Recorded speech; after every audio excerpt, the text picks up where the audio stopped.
Hey folks, welcome back for another episode of Code Club. In this live stream, I am going to refactor the panels in this figure 1. No, I'm not going to make the model image in panel A or the gel blot in panel D. I'm going to look at the scatter plots in B and C, as well as these bar plots in E through L. Don't worry, it sounds like a lot. It probably is a lot. But I think we can use the great tooling in ggplot2 in R to make it all work and to actually make it look quite a bit better. If you've never joined before, well, please introduce yourself and tell us where you're joining from in the comments. And I am a professor at the University of Michigan.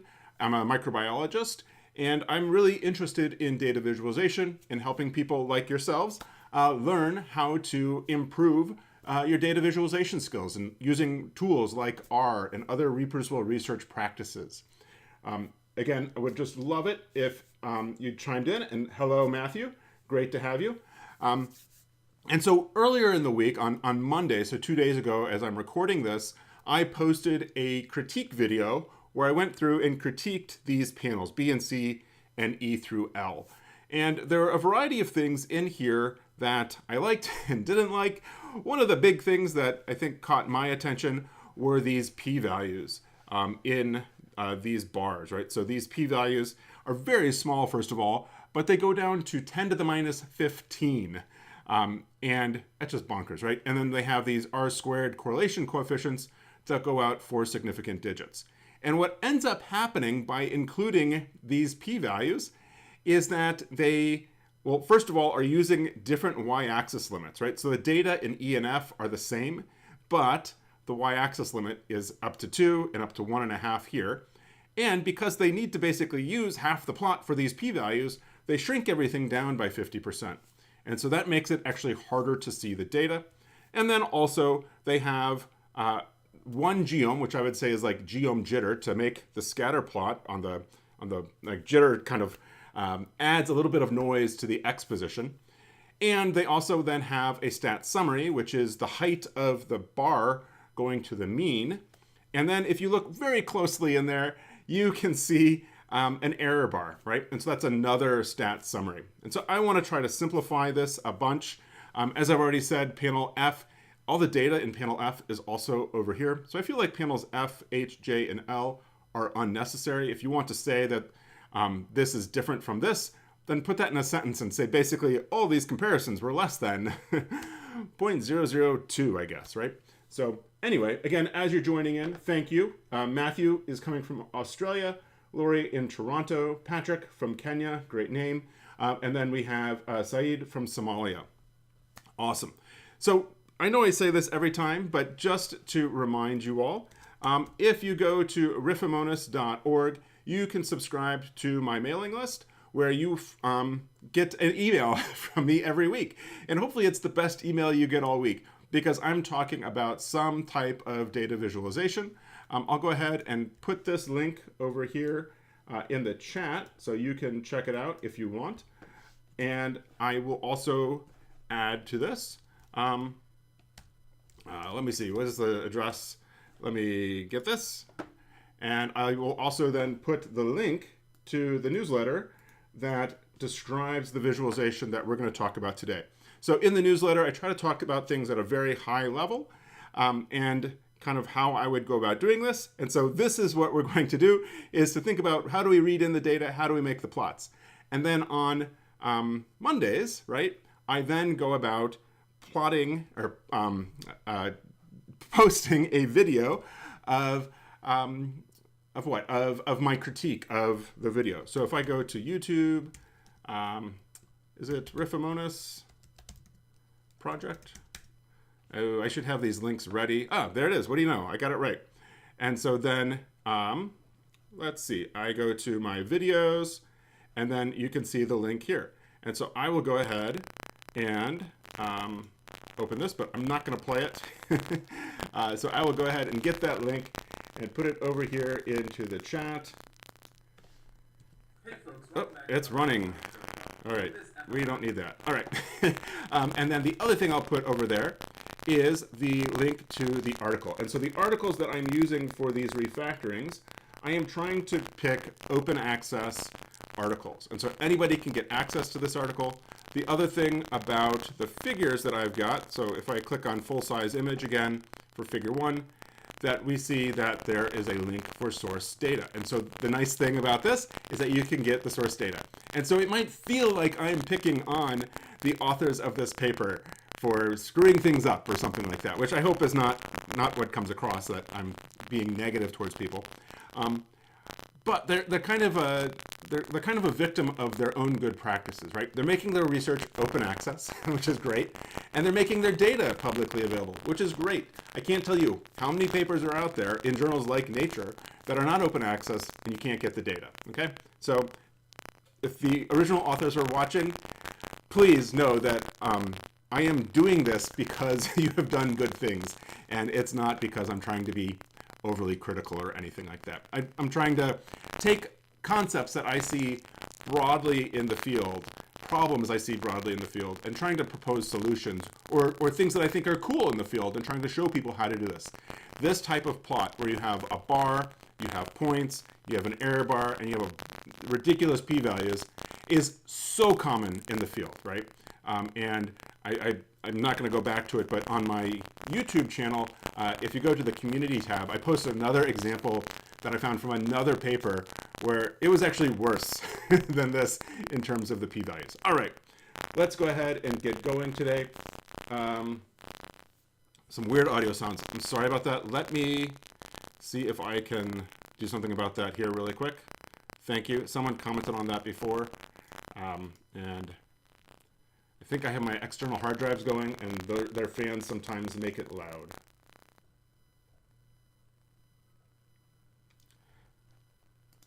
All right, sorry about that. And let me just double check that those go off.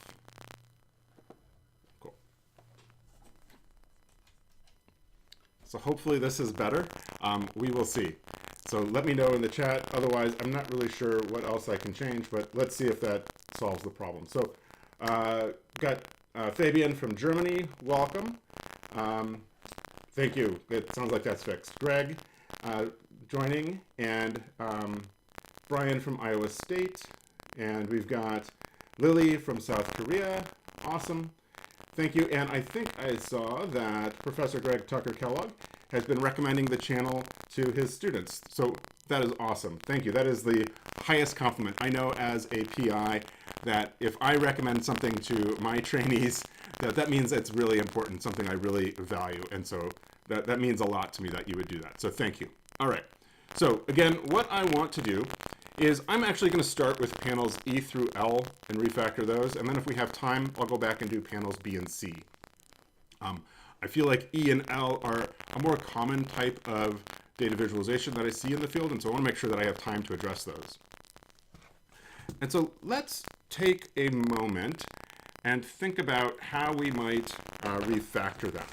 And so I'm going to try to do something different this week, which is to bring out my handy dandy iPad and think about how I want to refactor it and draw some type of way that I will refactor those panels. And I'm sorry, I don't quite know yet how to put both the original and my cartoon vision that I'm going to draw here quite yet. But my first thought, if I come back to, let's see, if I come back to this, right? This is the original. And let me see if I can make it a bit bigger. Or this, let's see. Okay, there we go. So my first thought about this is that there's a lot of stuff going in a vertical direction, right? Like those p-values are written so that I have to turn my head 90 degrees to see them, right? These names are very long and they're at an angle, so they're very, it's not conducive. And so what I'm thinking is like, why not turn the plot 90 degrees, right? So if on the y-axis, and I picked the wrong color, all right, slow getting going today. Let's see, let's make this black. So if on the y-axis we have the cell lines, right? And so we'll have like B16F0 up at the top, and LN 9 1358 IR at the bottom, right? And then we can have, going out to the right, we could have what? We could have the relative levels, right? And so like for panel E here, and I'm not showing, I'm still getting used to drawing this stuff. All right, there's my plot. Then what we could have going out to the right for like B16F0 would be that we could have at about 1, we could have the jittered points, and we could have that in black, and then we could have, this next one would be like LN1 18 IL, and that text would probably be in black, but then the jittered points would be purple, right? And then we could then do green, and again, we would do this with black text, but maybe I'll do the one at the bottom. Or down here then, we again have, I don't know, it's like 5 points or 6 points total, something like this, right? And so we could then fill in everything in between. And so that would be the jitter plot. And for many of these, I don't feel like there's enough points to make it worth having a standard deviation or a standard error of the mean or something like that. The data also aren't, obviously normally distributed, that if I look at, like if I look here in this, if I look at this one, the LN71112AR, there's a point up high, up high, up high, right? And so it's a bit, got an upward skew, right? And so I would prefer to put in like a median line, right? And so maybe for this green, I would put in a line for the median, and then for like the purple, we could put in a median line, and then for the black, we could also put in a median line, right? And so this would be my vision, that I wouldn't use the bars, and I wouldn't use the confidence interval. I guess the other thing that I would want to think about would be the p-value, and I'm inclined to, like, I don't know, put in a star to say, like, these things are all significant. So that's one option. Another option would be to say, like, p less than 0.001, something like that. But make it smaller, or maybe it could be p less than 10 to the minus 3, right? I don't know, something like that. I'm not totally sold on how I would represent the significance. Another thought would be to write the name in red or in some other color, right? So we might have like LN7 1134BL, right? And so then to say, like, if the text is in red, then that means it's significant. Or we can make it bold, or I don't know. But the thing is that, like, most of these p-values are going to be significant, right? So that might not be super effective. Another thought that, so how to denote significance is kind of a TBD, to be determined, right? Another thought that I had in my critique was that these names are pretty horrible, right? They're very jargony, and they are not explained elsewhere in the manuscript, right? So, like, why couldn't we take this name and call it, like, LN9? Because that's the lymph node 9 or generation 9 from the experiment. And then we have this longer part that, again, isn't explained elsewhere in the paper, but this same line or same replicate is used in each of the 4 panels in this figure, right? So why not then call that, like, A, or B, or C, right? And so what I'm thinking about is taking the y-axis then, like we have it, we can change this to be parental, we can change this to be like LN1, and then this could be like LN9A, and there's a B, and then this could be like LN7A, B, C. To, again, clean up the labels to make it easier to read and easier to refer to. Because again, there's no need or no description to have the full label that they have here, right? And so I feel like this is the authors showing us the back end of their research rather than what we need to see to better understand the data, okay? So as I think about this then, this could be for what? For GCLC, right? And so then maybe we could have like 4 panels. So we could have GCLC, we could have FSP1, we could have GPX4, and then whatever the 4th one is, ACSL4. Okay? And that way then we'd have a common set of gene names on the y-axis, and then we'd have the relative levels for each of the 4 genes going left to right, okay? Now, I don't totally know how a plot like this will work in a figure like this, right?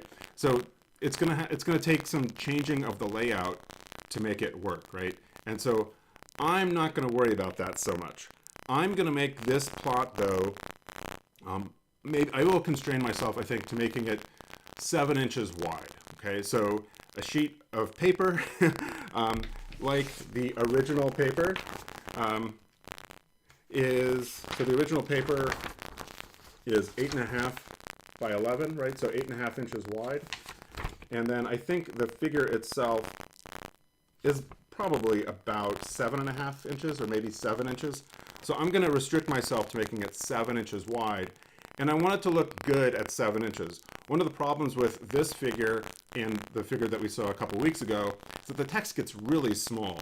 That on a printed page, I can barely make out that 10 to the minus 15 that's right here, right? So I would like the text to be legible in the natural size, okay? So this is the goal for today, is to recreate this, this cartoon version of the plot, and we'll see how we do. And again, all the data is available down here through source data. All right, it's still cracking for you. Unfortunately, I don't really know what to do for that. And yeah, I'm sorry. I don't really know what to say to fix that. I'll have to look into that later. So, but if it keeps going, let me know, and we'll see what we can do. All right. It could be the sound of the fan from our HVAC system in my house, but I can't, I'm not going to turn off the heat as it gets really cold here in Michigan. All right, so like I said, we'll go to source data. And this then takes us to source data fig 1. And this is an Excel workbook. If I put my mouse over this, at the bottom, I can see it's got an XLSX file. And so I'm going to go ahead and save I'm going to download it. No, actually, I'm not going to download it. Well, I need to save the link. Okay, so I need to copy the link address, and then I'm going to come into R, and we can do download file. And so then the first argument is the URL, which is that long, hideous thing, and then the dest file, which I will call, let's call it fig1 data.xlsx, running that, and you can't see. All right, there we go. Sorry about that. All right, too many options for Windows here. All right, and then if I show you my Files tab here, you'll see that fig1 data.xlsx is there. I'm going to go ahead and open that because the formatting of the file is going to be a little bit wonky. Okay. So let me blow this up so you can see it a little bit better. And so what I'm noticing and looking at different source data for papers published at Nature is that they all do it a bit differently. And so let's go to figure 1. So we want to start with figure 1E. So we're going to think about 1E, G, I, and K. And so let me make it bigger. All right. So what we see is that we've got the different lines or generations across the top, and then we've got the various replicates going down, right? So they have anywhere between 30 and 6 replicates, okay?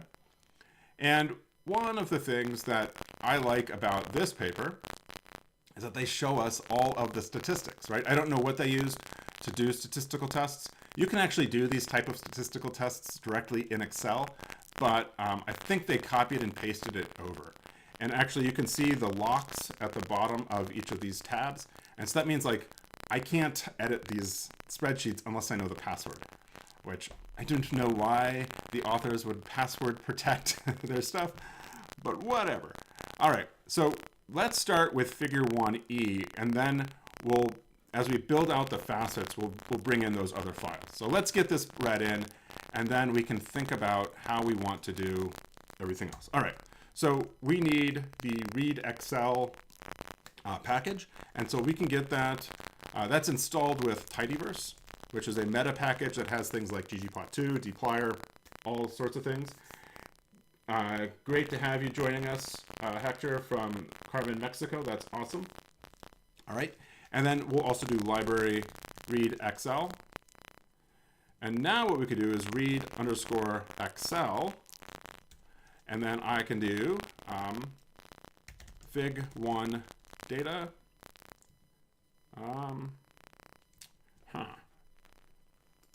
Let's see. Fig1 data.xlsx. All right. And then we want sheet equals, and it's going to be fig. Well, I can't click on it to copy and paste. Okay. So it's going to be fig space 1a. And that's not right. 1e, sorry. All right. There we go. Okay. So now we've got the data read in. But what we can see is it's starting in cell A1, right? And so the column names are actually here in the second row of this table, but that's really like the third row, right? And so we want everything in cells A3 to J33. And so we'll do range equals A3 colon J33. Just double check. A3 is that, J33 is down here. And so now running that, we get the correct column headings, and it's a 30 by 10 column tibble, okay? And what we see then are a bunch of NA values, right? And so that is coming because there's a lot of so-called missing data in here. This data is not tidy, right? It is wide. And so one of the things that we're going to need to do right off the bat is to get this to be tidy. And so to get it to be tidy, we're going to do a pivot wider, and we'll do names 2, and I'll say line, and I'll do values 2, and I'll then call this levels. Maybe I'll call it relative levels. Okay. So this is going to give me an error though, right? Because it says can't select columns that don't exist. Column name doesn't exist. And so what it needs is a column to pivot on. It needs a column that is shared across all, where its rows are shared across all the other columns. And so what we're going to do then is to insert a column. We'll do mutate, and I'll say replicate equals 1 colon n. And so when we look at this, well, it puts replicate at the end, but let me go ahead and I think I can do this. So we can do dot before, I think. And I'll say dot before, and we'll say the column name. I think this will work. Yeah, that works. And so by saying dot before, we can put this replicate column before B16F0, right? And so now we have 1 through 30, but more important than that is that we can now pivot wider on all of the columns except for replicate. Okay, so we can do minus replicate, names 2, values 2.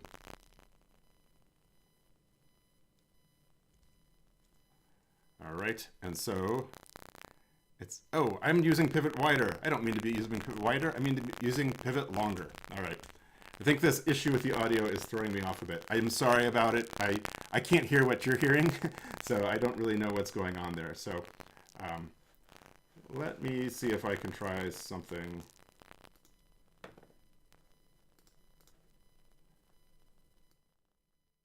Let me see if that does a little bit better, if it's not perhaps so much, not recording so loud on my end, if that does anything about it. But otherwise, like I said, I'm sorry. I can't fix it. So hopefully it's not too distracting. All right. So we've now got our data to be tidy. And this is figure 1e's data. And very quickly, we could see that we can go ggplot, AES, x equals relative levels, y equals line.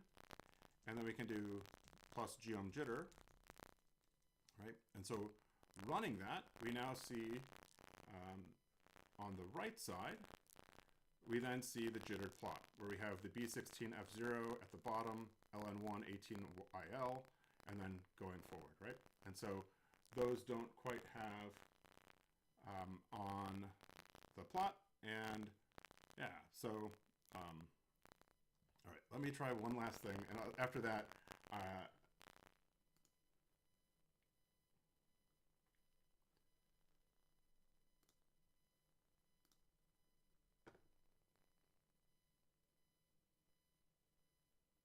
let's see. Let's see if that works better. Let me know if that works any better or not. It's probably not going to sound as good, or I don't know, I guess it didn't sound good before. So anyway, I'm going to ignore the audio issues for now, and hopefully that'll help you too. Anyway, sorry about that. All right, so that then gives me a warning message, removed 165 rows containing missing values or values outside the range. And that is because we have all of those NA values in, well, we don't see them here, but if I take like dot last value and pipe that to tail, then we see all those NA values. And so we can get rid of those before running ggplot by doing drop underscore NA. And so I didn't run that to the plot, so let's go ahead and run that to the plot. And so now the warning message goes away, and we can see this over here, okay? Great. Okay, so one other thing that we want to add to this is the color. And so the color, if we come back to the original plot, we see that they had like a black and then this purple and then this green. I'm going to grab the colors from up here in the stage. And so to get that, we need to stage things to be early, Well, I guess parental, early, and late. And so I'm going to come in here and do mutate, and I will then call that stage. And I think what I'm first going to do, though, before I worry about the stage, is to do day. Okay, and so again, if we look at the first several of these, right, we see that the line, so like ln1 space something, ln7 space something, that ln is the day, or is the lymph node generation. So let's go ahead and call this generation instead of day, because it's not day. I don't know why I keep thinking it's day. And what I'll do then is str remove, and let's then take line. And the pattern we're going to remove is a space and then something following that. So now when we run that, we see that we've got this generation over here. And you know, maybe instead of string remove, which we'll do is str replace, because I also want to get rid of that ln. So what we could do then would be like ln, and then in parentheses, I'm going to do \\d space everything else. And then I'm going to replace that with \1. And so \1 is the value that is saved within the parentheses, right? And so now what we get is that 1789, right? And of course, this is a character type because this B16F0 is a character type, and originally it was a character type as well. And so I think what we'll do would be, I'm going to make this into an if-else. So I'll do if else, and then I'll do generation equals B16F0. So if that's the generation, then I'm going to call it parental, or I'll call it 0. And then we'll go ahead and otherwise replace it with this, right? So if the generation is B16F0, then it's going to become 0. Otherwise, we're going to use this string replace. And it appears that I'm missing a closing parenthesis. And so we'll get that in there. And so it's not finding the generation. Oh, and that's because I have generation equals generation. So this should be line, not generation. Okay. So all the goofs in here are real, and we'll see. All right, so it sounds like the sound is better, so I'm glad. Sorry about that, and I'll have to figure that out before the next recording. All right, so we now have the generation. We need to convert that into a color, and so I'm gonna then do color, and we'll do a case when. So we'll do case when, and I'll do generation equals 0. You know what? Instead of 0, since I've already got everything as a character, I'm going to go ahead and call this parental. And let's see. So I'm thinking about my case when statement. So if my generation is parental, then I want it to be black, right? And then if my generation equals ln1, or 1, then I want it to be purple. It's not purple, but you get the idea. And then otherwise, I want it to be green, right? And so I think because I'm gonna also need the ln number or parental to label the y-axis, I think I'm going to resist converting this to number. So I will actually go back to str remove, and then I will do that on the line, and I'm going to remove everything after the space. All right, and so now when we run this, we see that parental is black, ln1 is purple, and then these others are green. So those weren't the actual colors though. And so I'm going to grab my digital color meter to try to match the colors. So this is the purple. Someone out there that actually knows colors probably knows what the actual color is of that. Maybe it's magenta or cyan. I don't know. I never learned those things. And then this is our green right there. And then the black is black. I'm pretty confident. Yeah, that's black. That's 0, 0, 0. Cool. All right. Now we have our color. We can pipe this into ggplot, and then we can do color equals color, but this won't work because it's now treating color as a variable. And so to get this to work, what we could do is add to this scale color identity. And so what that means is use the color value in the color column that we're using to get the right color. And so now what we get is their green color, their purple, and black, okay? Let's go ahead and clean up these y-axis labels. And so that, again, was the generation. And if I go to generation now on the y level, then it's not going to be right, yeah? It's going to basically pool all those replicates together, which isn't what I want. I think what I want more would be to put this back to line, and then to do like a facet on, if you recall my iPad drawing, if I can pull that back, then over on the side here, I want to indicate the line and then have the 3 replicates.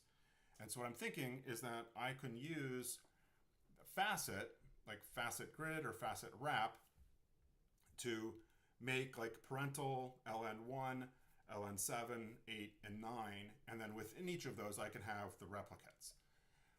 But we are going to have different genes. We're going to have those 4 different genes, right? So let's go ahead and do facet grid. And then we'll do, I don't know if it's dot tilde or tilde dot, but let's do this. And we'll do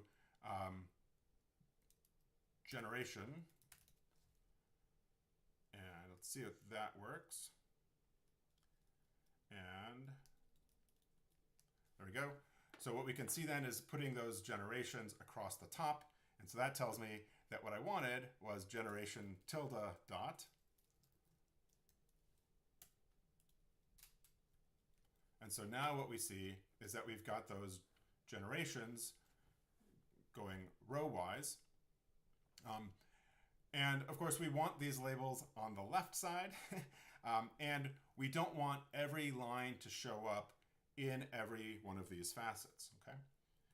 So let's then come in here and we can do some simplifying. We can do scale equals free y. And so what this will do is to remove the lines that weren't found in that generation, right? So in ln1, all we have is ln1, ln7, we only have those 3 ln7s, okay? Great to have you, John from Barrington. Thanks for joining us. But what we see also here then is that the ln1 is quite a bit wider than these others. It's this, the facet is the same height, but the spread in the points is triple what it would be for, you know, one of these, as is the parental. And so we can come back then, and in here with the facet grid, we can do space equals free y. And that then gives each component of each facet the same width rather than each facet its own width, okay? So that's great. Let's go ahead now, and instead of having these long names, what I'd like to have is like A, B, or C, okay? Of course, for the parental and ln1, I don't want anything there. So we'll have to think about that. So let's now come back, and I'm going to make a new variable in here. Actually, I'm going to do it outside of, I'm going to do another mutate, and I will then, I'll call this replicate. And I think I had replicate up here, but it's not doing anything for me anymore. So I'm going to write over replicate. And maybe just to make things clear, I'll go ahead and remove replicate. So I'll do select minus replicate. And so that gets rid of the replicate column. I then feed that into the rest of the pipeline. And now I can create replicate. And I'm going to do this dot by the generation. Okay. And so for within each generation, I'm going to then do one, well, I could do 1 colon n again. And what I'll see then is I've got 1, and then here I've got 1, 2, and 3 as the 3 replicates of ln7, right? But I would rather this be within letters. And so letters is a built-in vector. I don't want the curly braces, I want the square braces. So if you do all caps letters, you get all caps letters. And if you do lowercase letters, you get the lowercase letters, right? And then if I do letters, bracket 1 colon 3, I'm going to get A, B, and C. Okay. So now when I run this, what I get are the replicates. Cool, huh? So now what we can do is we can pipe this in, and on X we've got the relative levels. Y is is the line, but let's make that replicate. And then we have color, and then we're going to facet everything. And so what we should see over here now in the plot when I run this would be within ln1, I should have an A. ln7 is going to be ABC, ABC, AB, A. Let's see. And that, did that work? That did something. I'm not sure what. If I look though, that goes up to Z. That is not right. So, so what did I do wrong? let's see what the output is at this point. Again, that goes ABC, ABC. If I pipe this to tail, then I've got a bunch of NAs in there, which is not right. And so I think I'm going to have to do this a different way. I was trying to add a column and doing it by generation. And I think what it's doing is within each generation. So if there's like 30 replicates within that generation, so like the parental had 30, what it's doing is it is going A through Z, and then there's 3 extras at the end. So one thought would be to do like generation, comma, I could do line, just kind of looking at the options here, but, or color. So I do by color. No, that's not gonna work either. So let's do something different. Instead of this, we're still gonna do a mutate. Well, yeah, let me comment this out. And again, what we have at this point is the line, the relative levels, the generation, and the color. And what I'd like to do is group things by the line. Well, no, I want to group things by the generation and by the line, if that makes sense. But I want each line to have its own replicate value. So I think what I'll do here then is to nest my data so I'll do data equals minus generation, right? And so now what I've got is a table with 5 rows and 2 columns, where I've got the generation, and then I've got the data where the number of rows is the number of replicates, total number of replicates across the 3, across the different, what? That's not what I want either, is it? Oh, why is this so hard? What I'm trying to do again is to get A, B, and C for like generation 7. And so, let me see. If we look at the data again, then what we get is this. We get the line, the relative levels, the generation, and the color. And so for each line within a generation, I want that to be a different replicate. So I think I will nest by generation and by line. So I'll do minus generation, make that a vector, and by line, and it's unhappy because I probably misspelled it. Generation, did I misspell it? No. And maybe it's calls. Nope. Oh, I forgot the pipe. All right, there we go. So now what we've got is the parental and the data. And now what we could do is bring back in this mutate, where again, we have these 10 different lines, and we can then pipe this in, and we'll do replicate letters 1 to n by generation. Okay, so instead of having like 30 values in generation, so generation parental, we only have 1 now, right? And so instead of having 9 for 7, we have 3, right? So let's see if that works. And wonderful, that works. We now have, oh, that's not quite right. We lost the parental somehow. Oh, because I'm doing tail. All right, let's get rid of the tail. And so now what we see at long last is we have parental A, ln1 A, and then 7 goes ABC, 8 goes ABC, and 9 goes AB. Okay, cool. And now what we can do is we can then unnest data. And then what we get is our full data frame back with our replicate column. I can then pipe this into ggplot. And then on the Y, we're gonna have the replicate, the color, and then we're going to facet by the generation. Okay. Now when we run this, we get ABC like we'd expect. And cool. But the parental and the ln1, I don't want to have anything, right? So I think what I'll do is after the unnest, I'm going to do a mutate on generation. So if else, and we'll say, not generation, that's replicate.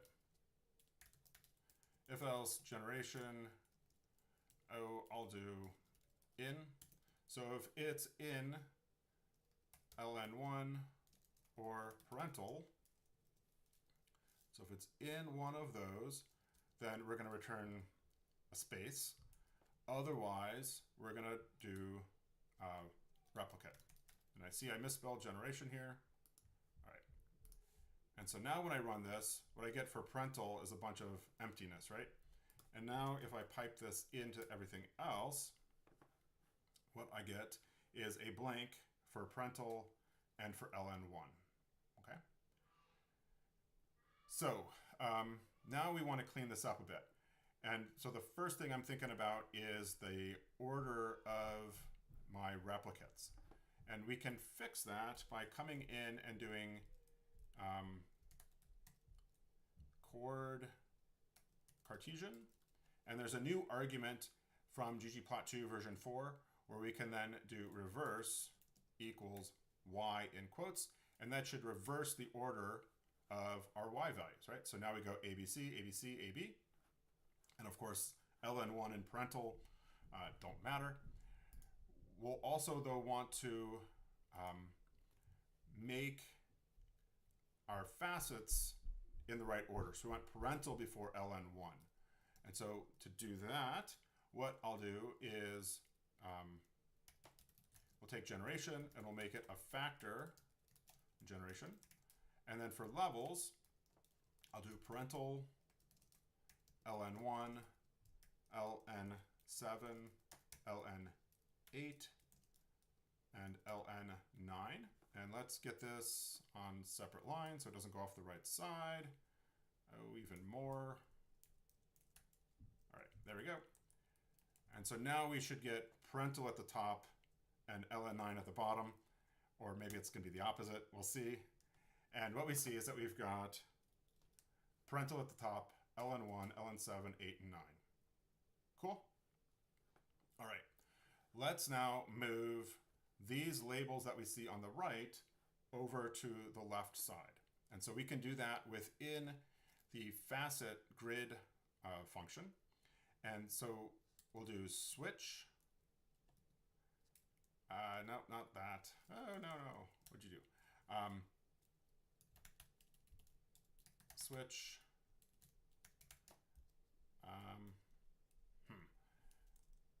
I'm forgetting the argument. So I'm going to go ahead and look at the help.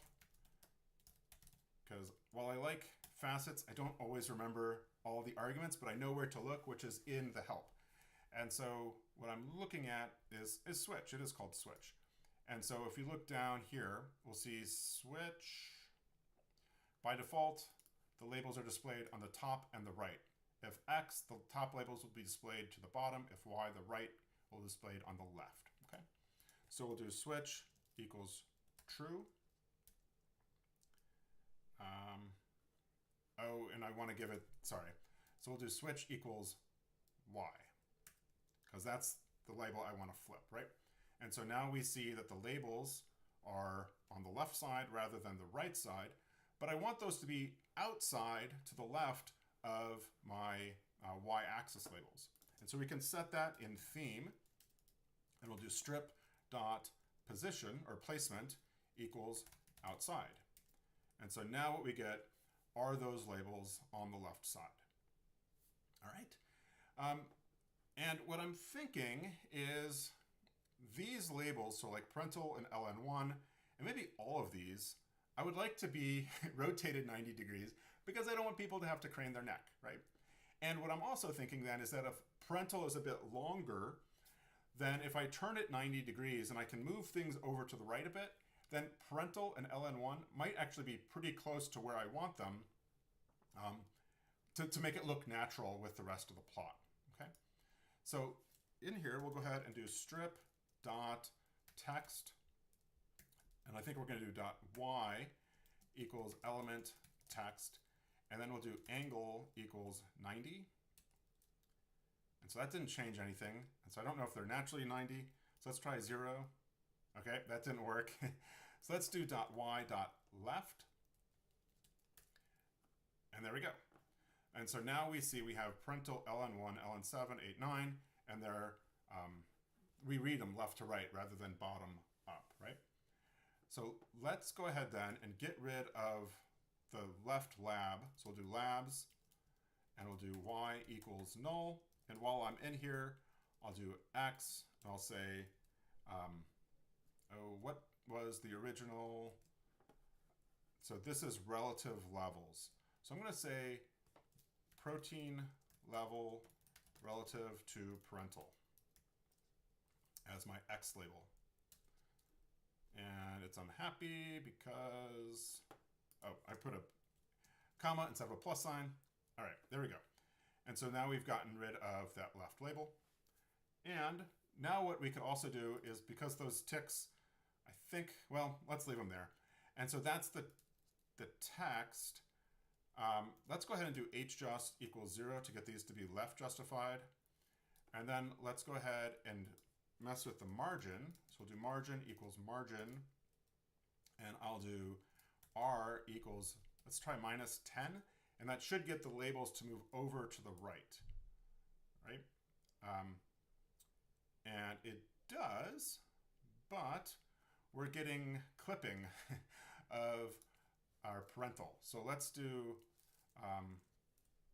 strip.clip equals off. And there's our parental, right? And we could probably, that's probably pretty good. Wonder what happens if we do right just with that -10 margin. Yeah, that's weird. It moves everything over to the right. Okay, so let's leave it at 0. And then we could also do strip.background equals element blank. And so now what we see is that we've got our labels for each of the generations, each of the generations, and then the replicates within them. I feel like these tick marks look a bit weird, so I'm going to go ahead and turn off those. So we'll do axis.ticks. Did I say clip marks? Tick marks. Axis.ticks.y equals element blank. Okay. So I think that's cool.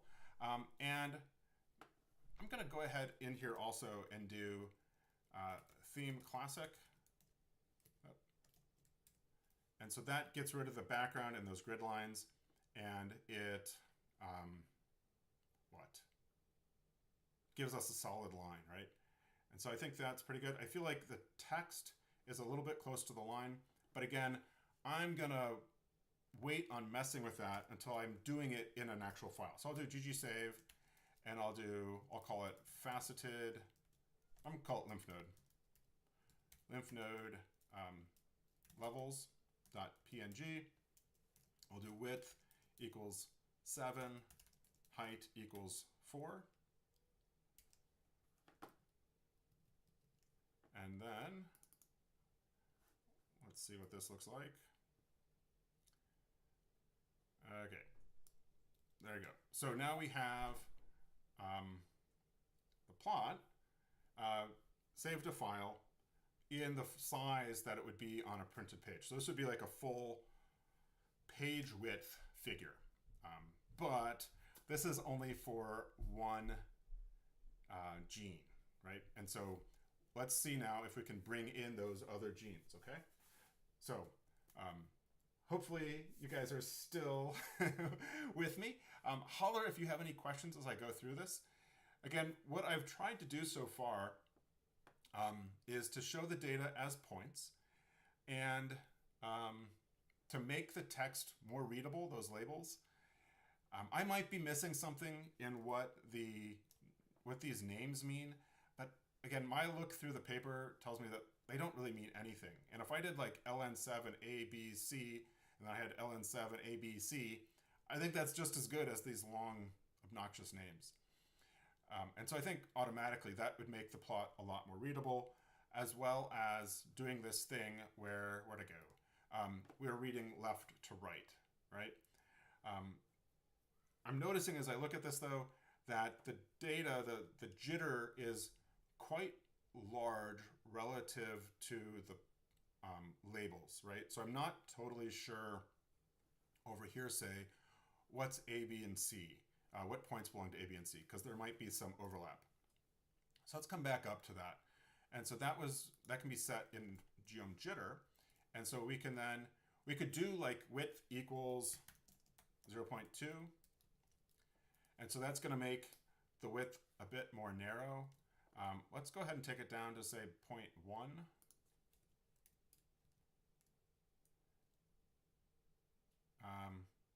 And that is changing the width, not the height. I want to jitter the height, not the width.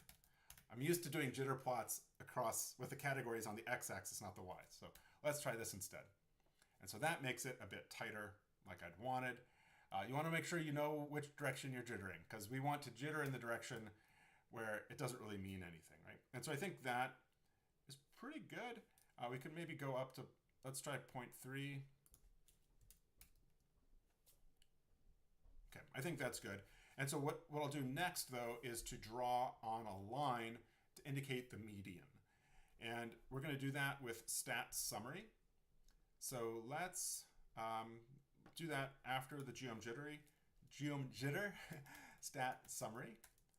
And let's just use that with the default and see what we get. And so it tells us no summary function supplied, defaulting to mean underscore SE. And what we get then is the mean plus or minus the standard error. And so the mean is coming out as a point, right? And I would rather that be a line, and I want it at the median. So what we're going to do instead will be geom equals crossbar, and then fun. I think we want that to be median. Let's see if we get any errors. And there we go. We have a crossbar at the median. Okay, and I think that's good. We can maybe improve the appearance of that a little bit. Let's go ahead and put these on the same line. I thought we might have had more arguments, but I don't think we need to do that. Here I'll do line ends equals round. Oh, and that's not right. I think it's line end, not line ends. And so I don't know if you can tell, but instead of being kind of boxy at the ends, it's now rounded, which I think looks cool. And we could also change the width, right? And so back up here, we could do line width equals 0.3. And that makes that line a bit thinner. I think maybe I'll go to, let's try 0.5, which might be the default. I kind of like that. So I'm going to leave that at 0.5. Again, I don't know what the default was, but whatever. All right. So the challenge with this, though, and kind of the challenge that I had with the original, was that it's hard to distinguish the points from each other, first of all, from the background, and it was hard to see their error bar, right? And so one thought I have with mine would be to make the background points more faint and to maybe give them a border. And so if I use the alpha argument, then if they overlap, it'll be darker. And so that will also help my audience to see kind of how many points there are. So let's come back up to geom jitter, and let's go ahead and do alpha equals 0.333. And so that means that if 3 points are on top of each other, it'll be the same intensity as if the alpha was 1. And I'm going to do shape equals 21, and I'll do color equals black. And so 21 is a circle with a border. And so the color describes the border, but the fill is the color. And we'll also want color to be color for our crossbar, okay? And so by putting color equals black here, that will make the border black on all of my points. We're gonna need to, well, we'll get something weird when we run this. Let me show you. And so you see that we've got this color legend over here for the crossbar. And so we need to do scale fill identity in addition to scale color identity. But hopefully this gives you a sense of what it'll look like. So let's come back here and I'll copy this line down. And so we'll do scale fill identity. And so then we've now replaced, we're now using the same fill. It looks lighter, and so that's something I kind of liked in the original, is that the bars were a lighter color than the others, although like this purple one, they use black points for some reason. And so I like having that alpha be a bit more faint. So what do you think? Let me know what you think of this. Of course, it's very wide, and that's because we are saving room for those other genes. So let's clean this up a little bit. I don't really like that this starts at 0.25. I'd rather the x-axis start at 0. And then I'll also want a little bit of space on the right side of the text on the y-axis. So let's start with the limits. So in chord Cartesian, we could say xlim equals c 0, comma na. And so what that means is start at 0 and then let the data decide how far out to the right to go. And it's unhappy because I probably put a plus instead of a comma before I put a comma instead of a plus. So it all works out. So that then gives us that room to the left, which seems like a lot, but again, things are going to compress down a bit when we add those other genes. Let's add a little bit of space to the right side of our y-axis text. And again, we can do that up here within the theme function. So we'll do axis.text.y. I'll do element text. I'll do margin equals margin. Let's do r equals 3. And so I think that gave us a little bit of room there. If we go up to like 5, gives us more room. I'm going to split the difference and let's do 4. And I think that looks pretty decent. All right. So one other thing I haven't done here is think about indicating significance. I think I will wait on that until I look at the other panels coming in, okay? Great. All right. So, so we have figured out how to make it for the GCLC. And I'm thinking that I'm going to want to read in different pages and probably, or different sheets, right? And then different ranges from those different sheets. And so maybe what we want to do is get to, I'm trying to think about the point where we want to, we want to join things together. And so I think it's going to be right here, okay? And so again, if we read this in, then this is going to be our 1E. So I'm going to call this E. And then we're going to want to do G. And this will be G. And then I. And I. And then K. Okay, trigger 1K. All right, so now we need to get the range. Hopefully the range is the same for all 4 sheets. So again, G is A3 to J33. That's the same. All right. Yep. And then I is not the same. So that goes from A3 to J10. All right.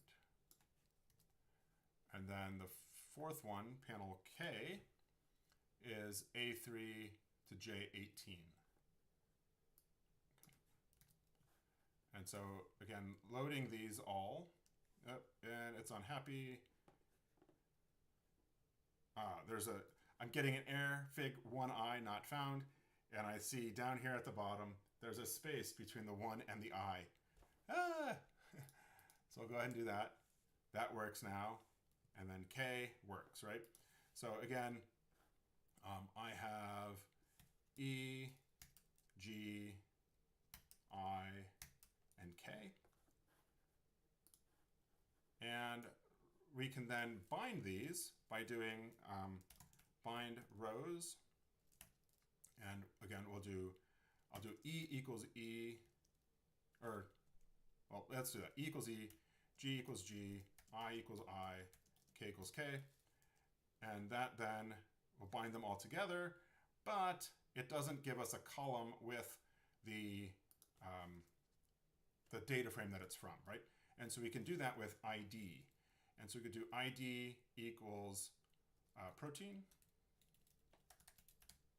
Right? And so now what we get is a column for protein. And so while we're here, let's give them the actual protein names. So panel E is GCLC.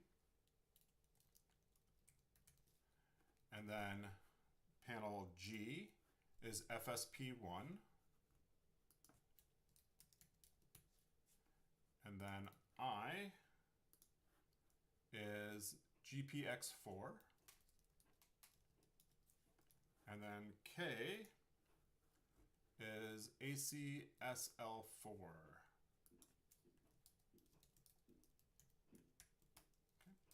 And so now we've got the protein, the replicate, the line, and the relative levels. And we can pipe this in, right? And so now what we want, instead of, where did I put it? The facet on generation and whatever, I'm going to facet on generation and protein. And so if this works, please work, we'll have down our rows, we will have the genes, and across the columns, we'll have the different proteins. And there we go. We then have our 4 proteins as 4 separate facets. And we have the same x-axis scales going from 0 to 5.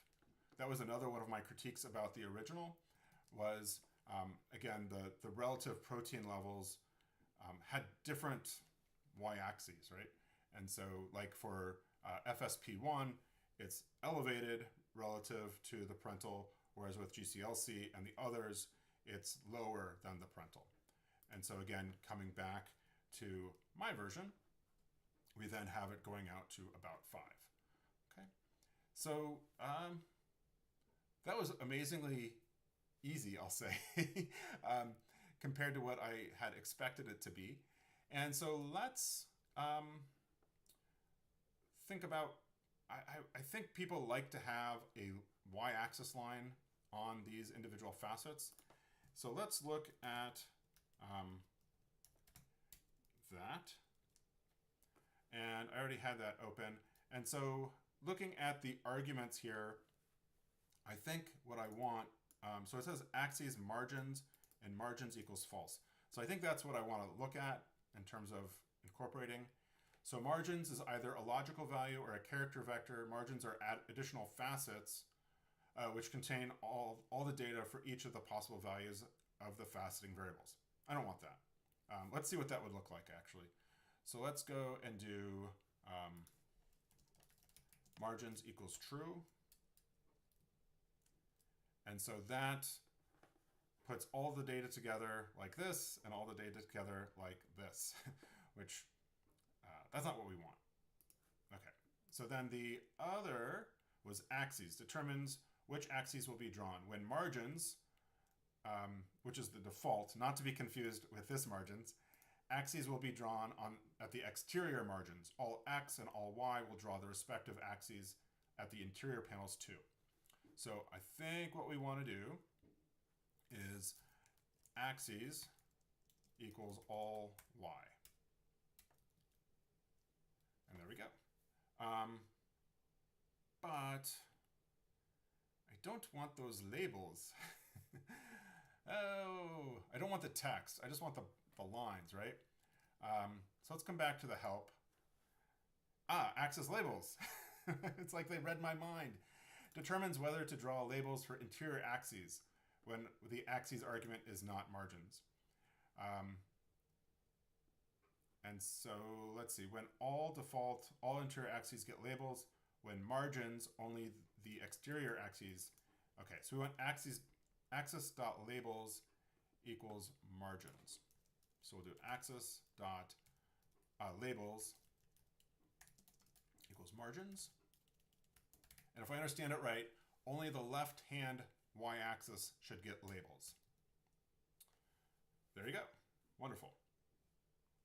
So I think that is pretty good. Not sure what I think about having gaps between them. One thing that I could see doing would be to remove some of the space between the panels. So let's see, Namasen says, subplot separation is very tough to appreciate graphically. They're too close and no boundaries separates them. And so maybe you're advocating for having that y-axis. If we, one thing I'm thinking about, like if we turn off this axis ticks y, that will give us ticks. I don't know, I feel like that's just kind of busy. Let's remove some of the spacing maybe.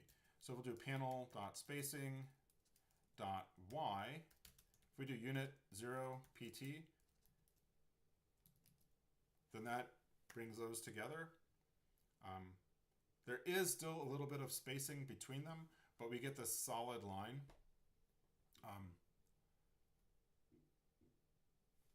I could roll with that.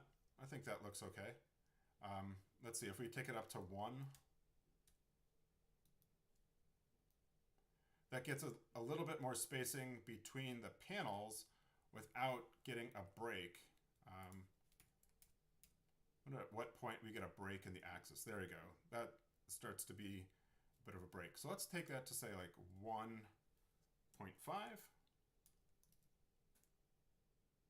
Yeah, that's still there. Let's take it down to 1. And so then what that gives us is a solid line for the y-axis, but a bit of a break in between the different lines, okay? And maybe for these strips up at the top, we could make those bolded. And so that's going to be strip.text.x element text face equals bold. And that bolds those names. I'm noticing though that the genes are in alphabetical order rather than in the order that they were in the original, right? And so we can do that with a factor. So it goes GCLC, FSP1, GPX, and then the ACSL4. So let's come back and where did we do that? Or could we do that? Let's see. So we bound those together. We can put that within a mutate. So let's put that in this mutate. And so then we'll call that protein equals factor on protein. And the levels are going to be GCLC it's going to be these levels here, right? FSP1, GPX4, and then ACSL4. All right. So that should get things in the same order, right? The GCLC, FSXP, FSP1, GPX4, ACSL4. Cool. Just kind of taking it in, seeing what to see. We see that the points really did get compressed, right? So like the GCLC was the one that we were developing initially. And so it was really wide. And also our limit was going from like 0 to 1.25, but now it's going from 0 to 5. And we see that actually, again, putting things on the same x-axis scale here, the same protein level relative to parental y-axis, we can also get a better sense of the amount of variation in the data, right? Like the GCLC is pretty tight, really, compared to these other genes, whereas FSP1, which is up higher expression, higher protein level, that gets to be quite varied, right?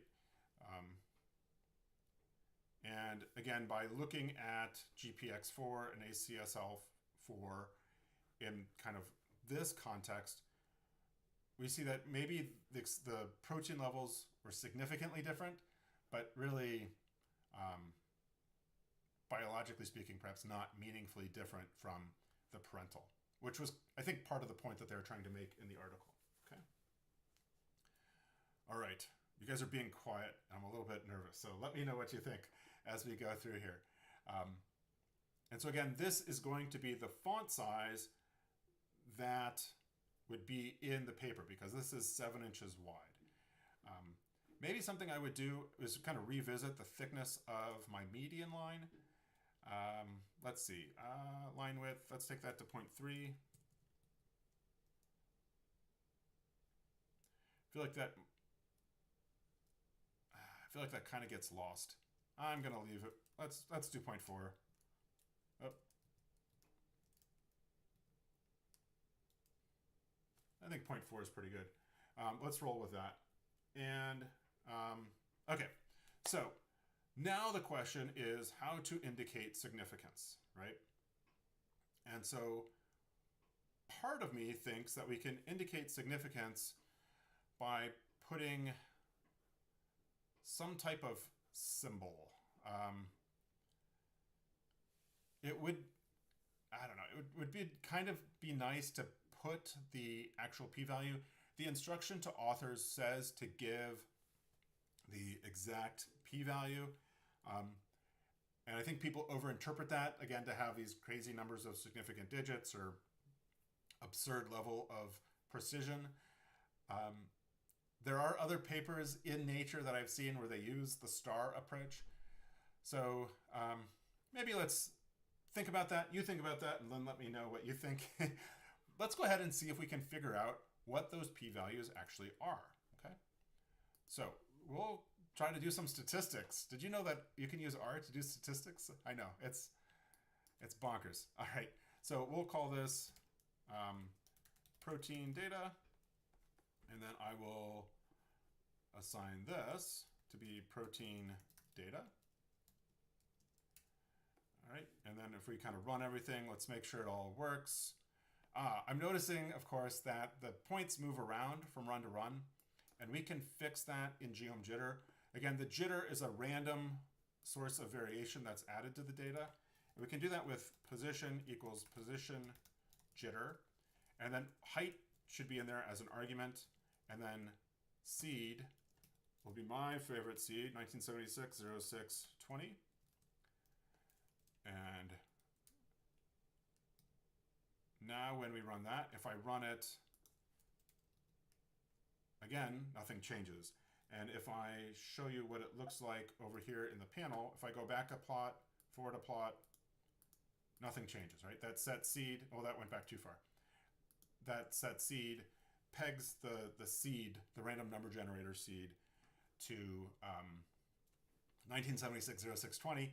And so that every time the random numbers that come out of the random number generator are in the same order.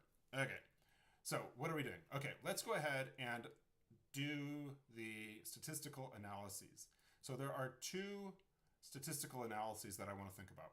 So the first is a experiment-wide analysis, right? And so that would be these four top p-values, which asks the question of these 10 different conditions, is there a condition that's significantly different from all the other conditions, right?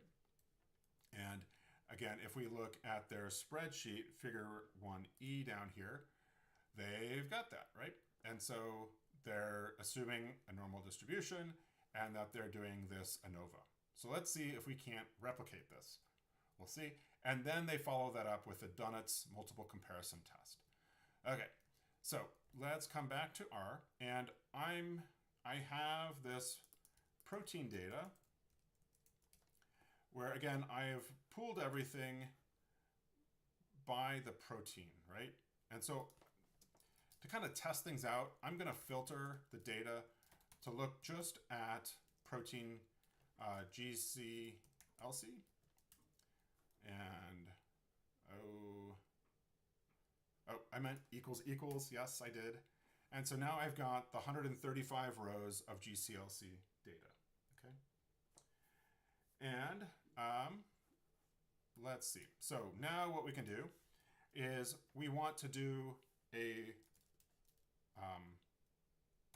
we're going to do LM on the data, and we're going to give it a formula. And so we're going to look at relative levels, tilde, and then I'll do line, right? And so then this will give us, okay. And I then need to say data equals period. And so the period means the data coming through the pipeline will go right there. And let's try that again. Okay. And so what you get now is some description, but it's not very easy to look at. So if we did like summary, we then get an ANOVA table, or we get not quite the ANOVA table. Alternatively, we could look at ANOVA, and we get a ANOVA table, and we get an F value of 64.257. That is close to theirs. I wonder, let's see. I wonder what their R squared, 0.8223. So theirs is 0.8227. It's close. Part of me wonders if they're including the LN1 data. So let's go ahead and do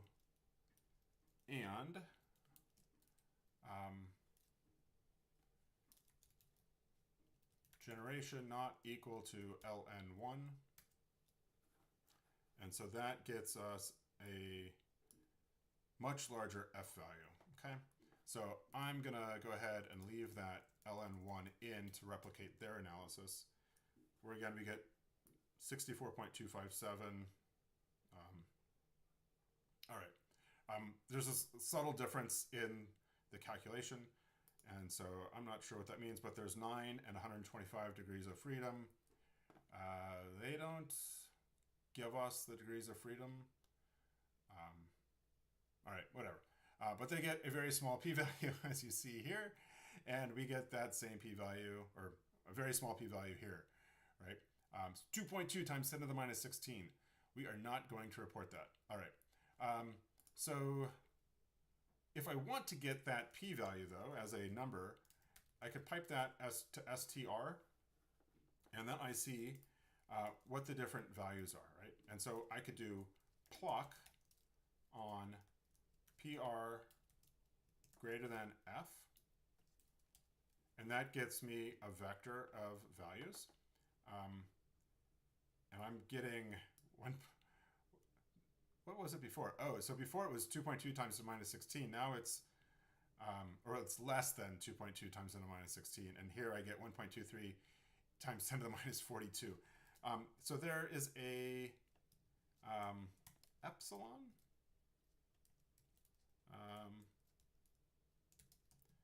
Machine, $, double eps.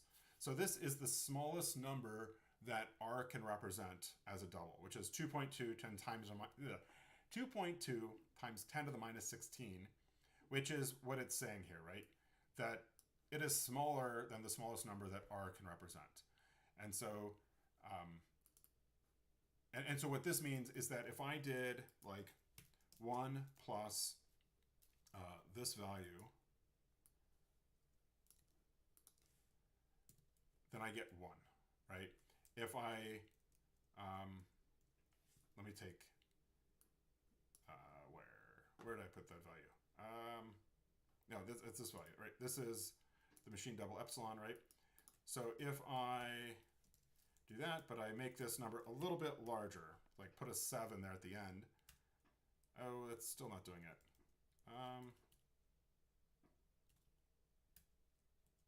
Well, machine epsilon is supposed to be the number that if you add it to 1, you still get 1, right? And so basically it's the smallest number that R can represent, the smallest positive number that R can represent, okay? So anyway, so that is pretty darn significant. And so if we want to get out then that first value in a pipeline context, I can do period bracket bracket 1, and I get that value, right? So that's step 1, right? Is to get the experiment-wide p-value. That's this number up here at the top, right? And for all of those, they're quite small. And but we also want then these individual p-values, and these are calculated using Dunnett's test. And so the Dunnett's test is comparing each variable to a control. So we want to compare each of these back to the parental. Okay, so there's a question. You mentioned that the levels for some proteins are tight and one protein with a lot of ratios greater than 1 has more variance.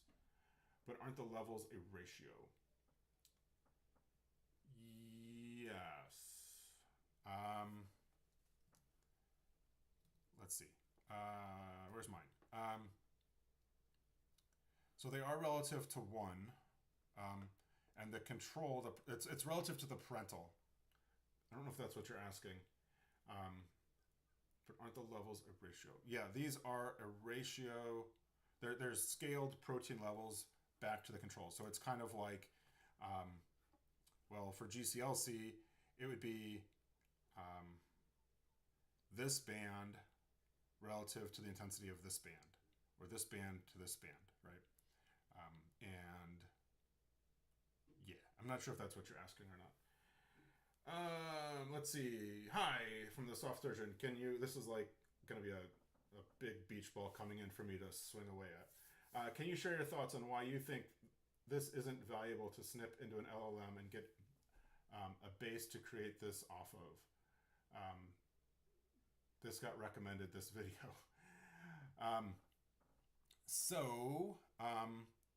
Why not do this with an LLM? All right. I would say, I guess one question would be like, what part of this to do with an LLM? I would say just from the outset, I wouldn't use an LLM. I've never used an LLM. I think I've maybe tried to use ChatGPT once, and that was like 3 years ago, and I have no use for it. Part of that is because I see my job as an educator and as a researcher. And so as an educator, I am trying to teach you all how to use these tools, to teach you how the tools work, right? So to think about like, well, why do we do an experiment? Why at ANOVA? And then what does the Dunnett's test do, right? It's important to know what your tools are doing, right? Whereas if ChatGPT spits it back out to you or spits back the code to you to do the type of analysis, even if it could do it right, it's a black box, right? Another reason would be, again, it's a black box, right? I, as a scientist, I am responsible for all of the data in any paper I publish, and responsible for the analysis that's done. And so if there's an error, that's on me. I'm not going to kick that back and blame ChatGPT for doing that, right? It's important for me to know the methods and to know why things work or why things don't work. If I get a weird result, why do I get a weird result? I think it's interesting that there is a large amount of variation here. And so you might say like, why is there a large amount of variation there, right? And these are types of questions that ChatGPT just can't answer. I would also say that there are a lot of claims that ChatGPT will make our lives more efficient, that we will be able to be faster at what we do. And people say, oh, it's just like Google. Well, you've noticed that I haven't used Google yet today, right? I've used the help a couple times, but I know exactly where I'm looking. And actually, every time I go look for help, that slows me down, right? If I plug something into ChatGPT or ask ChatGPT a question, it's slowing me down, right? Going and asking for help slows me down. But the more I use Facet Grid and I learn, what was the thing that I was looking at? Oh, that was, see, I'm looking for it because I want to remember it so I can learn it better, right? That was this stuff, right? With the switch equals Y, axis equals all Y, axis labels equals margins. This is not the last time that I will use Facet Grid to do something like this. I'm sure of it, right? And so the way learning works is if I repeatedly do it, I'm going to learn it that much better. And so again, offloading this to ChatGPT is, it's not going to help me learn anything, right? And I'm not going to have as much confidence as I have in my own skills to interpret the data and understand what's going on. So that's a little bit of a side rant, but anyway, that would be my reason why I wouldn't drop this into an LLM. And I would encourage you all, as people who are watching a video to learn how to use R or to see how other people use R, I think you're in the boat where you want to learn how to use R. You don't want to offload it to ChatGPT to do it. That's my 2 cents. Anyway, and so let's see. Yes, so I think what Greg is saying is there is an assumption in analysis of variance that you would have homogeneous variation, right? That like, I feel comfortable that like the variation that we see in the parental for GCLC is comparable to what we see here. But for like FSP1, it's quite a bit different, right? And yeah, like you could run that test. I'm not enough of a statistician, or I don't know enough off the top of my head to know what effect that has if we have heterogeneous, if we have heteroscedasticity in our data, what effect that has on an ANOVA. What you could do would be to transform the data to, like, you could like take the square root, say, of all the data to make the variation more homogeneous before you do the test, right? Those are the types of things you could do. Alternatively, you could do a non-parametric test, which makes no assumptions, but I know a non-parametric test, like a Wilcox or a Kruskal-Wallis test, is going to have less statistical power than like an ANOVA or a t-test, okay? Anyway, so at this point, we are only running the ANOVA with the GCLC. That is correct. But my goal is to do it for all 4. Before we do it for all 4, let's also do the Dunnett's test. So the Dunnett's test is not a test that I was familiar with before this, so I did have to Google this beforehand. And so there's a library, desk tools. So this is tools for descriptive statistics. Tools for descriptive statistics and exploratory data analysis, okay? And so this has Dunnett's test. So we'll go ahead and load that. And then if I come down here, and the test is going to be Dunnett test. And again, let's go ahead and look at the help for this. And we can see that we can give it a formula and data set, as well as a control. And so if I, again, take this, I can pipe this into Dunnett test. And after my little rant there, I'm forgetting my variable names. So we're going to explain levels by by line. And here I'm going to say and generation not equal to L1, because they weren't comparing L1 back to the control. So running this, oh, we get some angry stuff. Oh, and that's because I didn't give it the data. So we do data equals period. And it's still upset. Invalid type closure for variable levels. Let's see what this is. So levels is a double. That should work. Oh, it's relative levels, not levels. Okay. Get there eventually. All right. So now what we get, again, this is our protein data, is that we get Dunnett's test for comparing several treatments with a control, 95% family-wise confidence level. So this is the B15, comparing things back to B16 F0. And it left in my LN1. Oh, that's because I did L1. Let's do LN1. And that drops out the LN1. All right. And so we see these are all very small p-values. So in this case, we can pipe this to pluck, and we'll do B16 F0. And that gets us a data frame. And we can pipe that to a tibble. We can do as tibble. But we lost the row names, right? So data frames can have row names, tibbles cannot. And so then we can do row names equals, and we'll do, I think I was calling that line, right? And that needs to be in quotes. All right, there we go. So now we have line. And what I'm really interested in is getting this part with the p-value, right? And so we wanted to remove this part as well as these other columns. So let's go ahead and do mutate line equals str remove, and then I'll do hyphen B16 hyphen F0. And, oh, I have to give it the string. Sometimes I feel like a computer should know where my eyes are looking to know what variable I want to be removing this stuff from. So anyway, it doesn't. So we've got the line and the p-value. And so now I can do select line p-val. And so those p-values are all less than machine epsilon, right? All right, so we have seen how to do the experiment-wide as well as the Dunnett's test. If we come back to the original,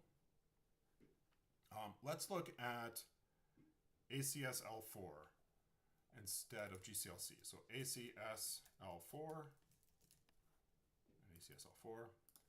And so here we get a p-value of 2.15 times 10 to the minus 13. 2.2 times 10 to the minus 13. That matches. And then here we get these p-values for the Dunnett's test for, again, ACSL4. And let's see, we have 0.6982, so 0.626. Again, I think there might be subtle differences in how this is done. I don't know if there's no variation. Yeah, there's subtle differences in the p-values. They aren't huge, but they're there. But we can see that not all of these are less than 0.05. This is like pretty much bang on 0.05. So what I would like to do is to go ahead and think about how we could do this for each protein all together, okay? And so we have 20 minutes, and I think we can do this. All right. And so we've seen something that I did, something that we're going to use already. So this nest and unnest, okay? So I'm going to take protein data, and I'm going to nest minus data equals minus protein, okay? And so that gets us a tibble that has our 4 proteins, and then within that, our data. And so that basically serves that filter function. Then what we're going to do is we're going to mutate, I'm going to call it test, and we're going to use the map function. So we'll do map, and we're going to map on data. So it'll take each value in data, and then it's going to go to a function. And so we can make an anonymous function like so. And I think that's right. Shouldn't be so definitive. And I can then take this, plop that in, and so then data is going to be X. And so if this runs, it runs, and then this is going to output a p-value, and I then need to do unnest test. And that then gets me my p-values. Okay? So I will call this experiment p, and then we'll unnest experiment p. So again, what's happening is I'm taking protein data and I'm nesting it, right? I am converting it into a 4-row by 2-column data frame. So one column is the protein and one column is the data for each protein. Then we can use map to take a function and apply that to each row of data, right? So we're basically mapping this function over each row of data. And then that creates a new column because we're using mutate called experiment P. We then run that. Oh no. It had worked. There we go. All right. And then we get experiment P. So we have the protein and the experiment P. And to be honest, in the caption, I would probably, let's look at what our figure looks like.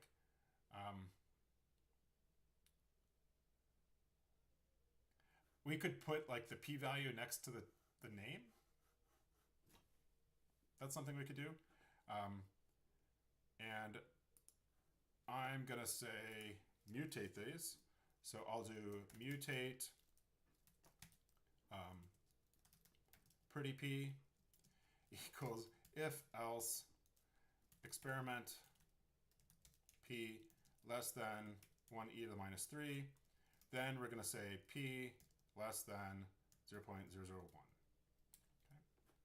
And why are you upset with me? Oh, I didn't give it a false value. Otherwise, we're going to return, let's see.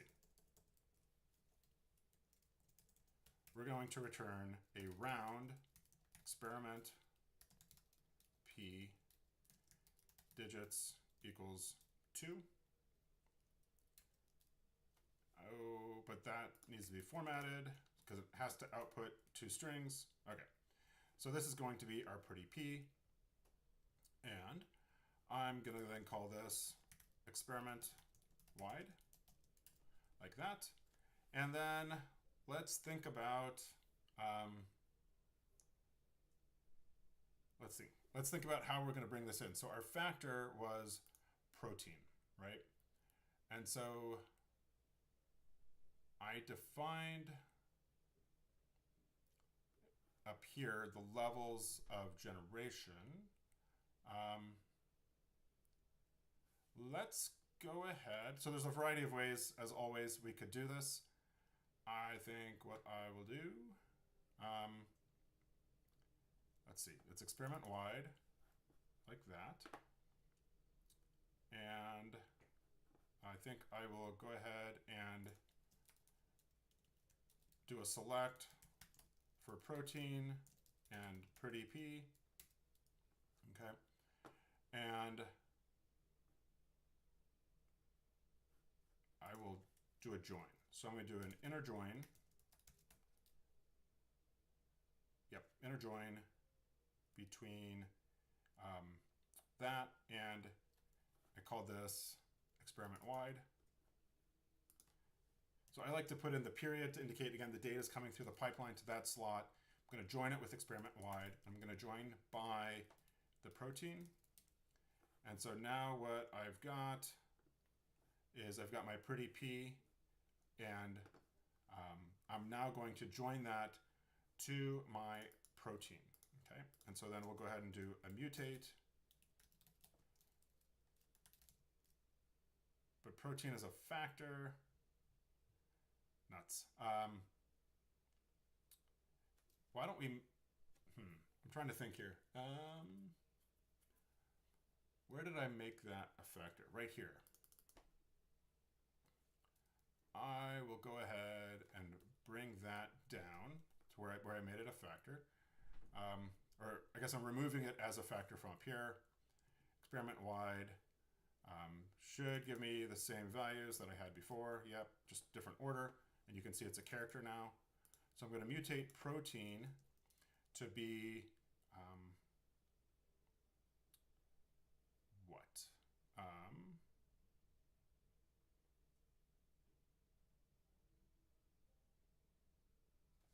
I'm trying to think. It's hard to think. Again, that's what we've got. That's the pretty P over here on the right. And so we could then do glue, and I need to load the glue package. And let's see, glue, and I will then say in quotes, we'll put the protein, and then in parentheses, I'll do, again,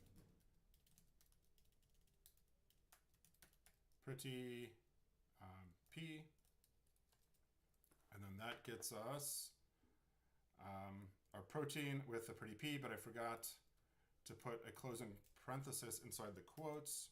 There we go. And so now when we run this,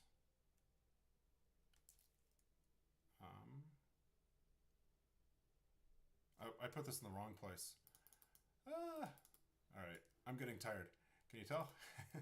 I put it there. Then we can feed this into the pipeline. And so now we get the p-values across the top, but our order is out of whack, right?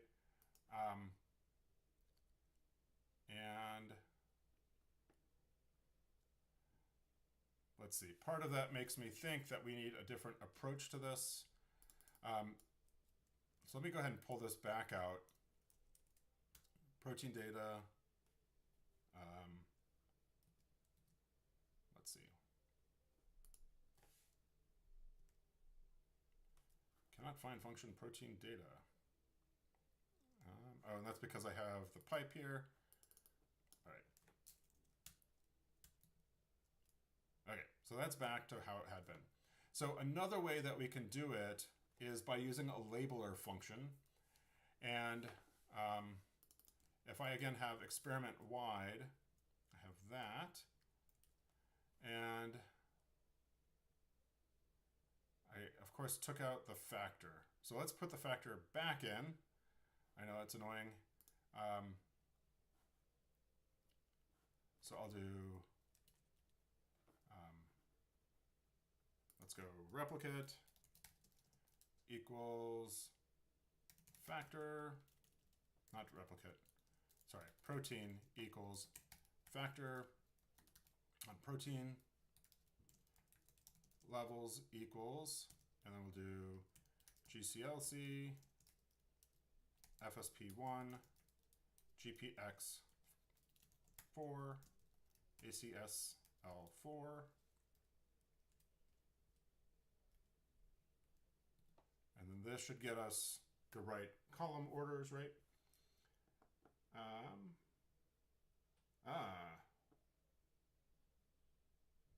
Think you can use as factor with your glue.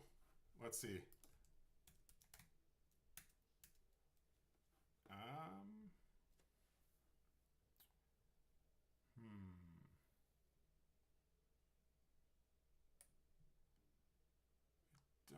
Let's see if we could do find in topic factor.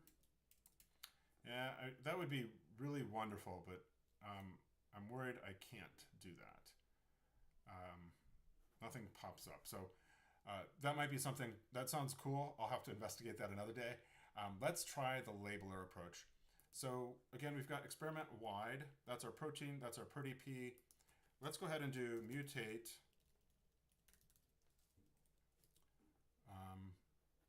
So we do mutate pretty protein and do glue on protein, and then open and close parentheses, and then in there we'll do pretty P, and that gets us that. But again, that is a,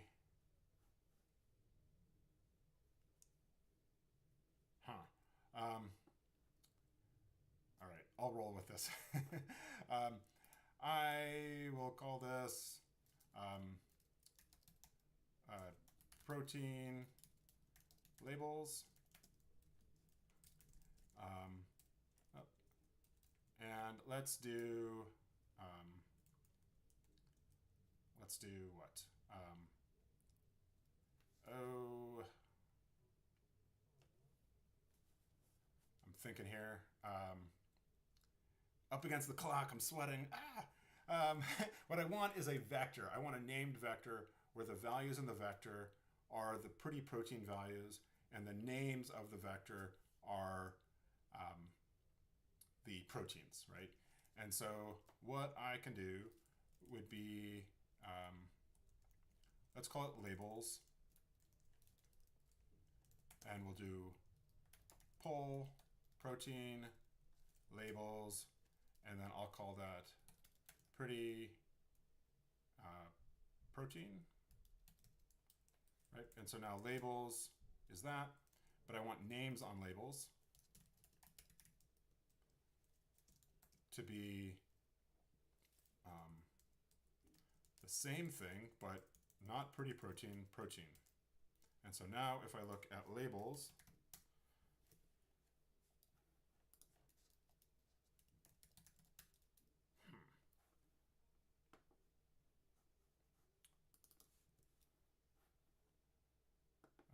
protein, and maybe here this needs to be pulled as a character because it's coming out probably as like 1 through 4. There we go. And so now if I look at labels, oh, why do you hate me?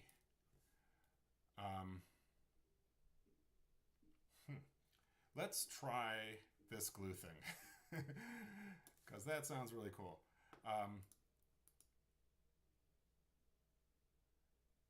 Does that work with as factor equals true?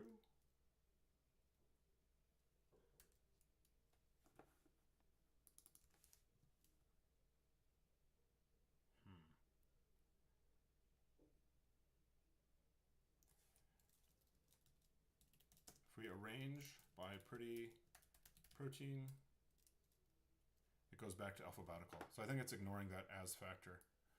All right, I don't think that, at least the way I'm writing it, it's not working. So again, I'm trying to get these labels. If I pull the, maybe it's glue is doing weird things. Let's do paste 0 on protein, space, open parentheses, and then pretty p. All right, something like that gets us then protein labels, which that then is a character. Does this work better? There we go, that works better. Glue does weird things. You'll see that the column type here is of type glue. And so when I was trying to make this named vector, it was barking at me.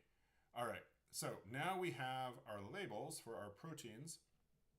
We want to feed that in here now as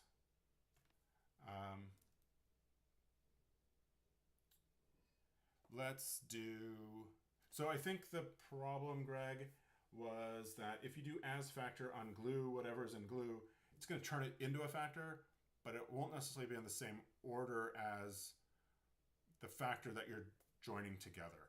I'm sure there's a way to do it, but I'm trying to get through this here real quick because I don't want to keep people forever. But I'll definitely look into that and hopefully work that into another episode because glue is a really useful tool and something like that would make it all the more useful. So now what we want to do is come back to our help, facet grid, and there's a labeler argument. And so if we come down, a function that takes one data frame of labels and returns a list or data frame of character vectors. And so I think what I can do would be labeler equals labeler, And then it is the proteins equals labels. No errors? Yes, it worked, okay? So that then would get us our 4 protein labels with those p-values. I don't know what I think of that. I'm not sure that I like the bolding. Maybe what I could do would be, I did that up here. Maybe I want the protein to be bolded, in which case, I could do element markdown. And then I need to bring in, I could get rid of library glue and bring in library ggtext. And then where I made that pretty, or made labels down here, I could add to this and do 2 stars before protein, 2 stars after protein, and that's going to be the markdown for a bold.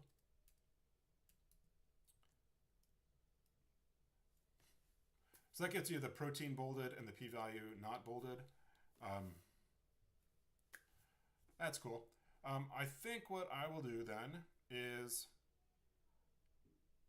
maybe, let's see if the last thing I want to do is take a try at this Dunnett's test stuff, right? So again, we have this protein data, and I want to do the same type of thing that we had done up here to get the experiment-wide data, okay? So again, what I will do is I will remove generation ln1, and then I'll do nest data equals minus protein, which again gets us those 4 proteins. We don't have 125 like we did before because we removed ln1. Again, we'll do a mutate on, I'll call it Dunnett,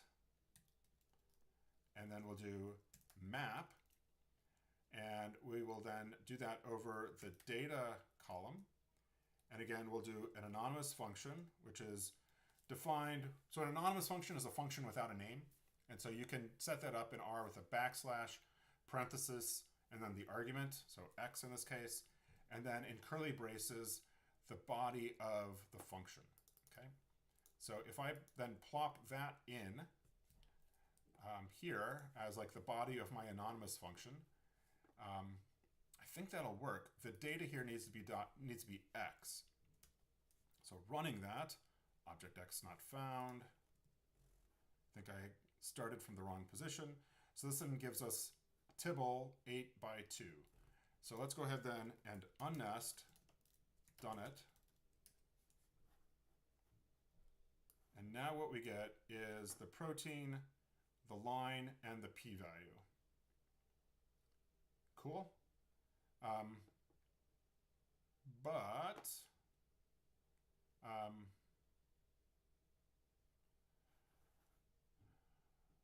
Let's see, so this is 32 rows, so we have 8 by 4 genes, right? So the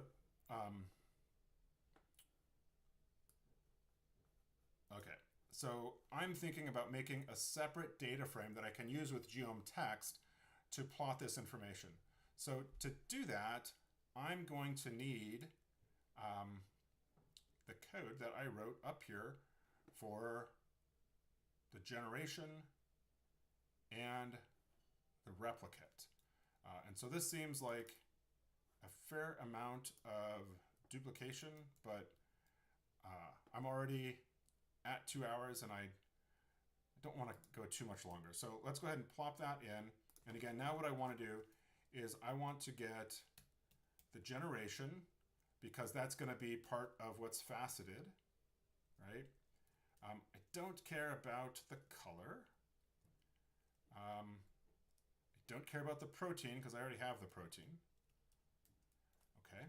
And then what we want to do is get the A, B, or C. And that should work. so let's see what we get here. So then we get the line, the generation, the protein, the p-value, and the replicate. And I'm going to call this done it results. And then what we could do would take, let's see, let's put that up here. We'll do geom text data equals done it results. And then my, it's not going to be jittered. The Y is right, the X is right. The label, we're going to want to be p-value. And I think that was p-val. Not p-val. Oh, what did I call you in done it results? P-val.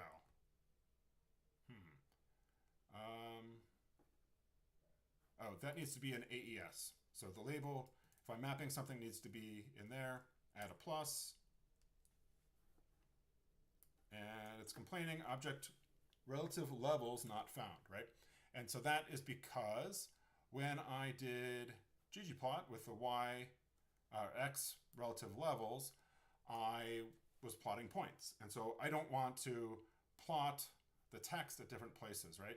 So I think what I'll do instead will be to do like x equals 0,